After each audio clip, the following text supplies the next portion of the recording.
माझ्या नोटीवर कसला तरी आघात झाला. मी खोदरी वृक्षेचं बनलो.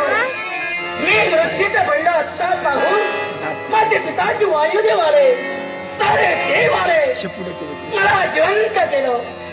ते धन असून तो सूर्य होता आणि तोच सूर्याला विकृत करणार हे त्या देवेंद्रानं जाणलं. देवेंद्र आपल्या हातातील वज्र फेकलं. तेच वज्र माझ्या हनुवटीवर येऊन बसलं. म्हणून कोण कोणाला अपराधीवर शासन करत नाही. जे माझ्या नजरेनं मी पाहिलं अधर्म अत्याचार तू करत होता. दिसतं तसं नसतं म्हणून सारं जग फसतं. दिसण्यावर जाऊ नकोस म्हणून म्हणतोय जा.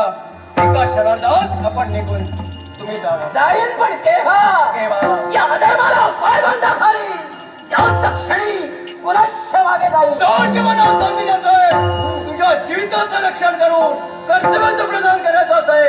देवांचा पिंजरात वावणाऱ्या यो तुझ्या आत्ममी परिजना यो तुझ्या ओळखायचं नवले शिस्तीत आवडतोय. मी कुणी वक्तव्य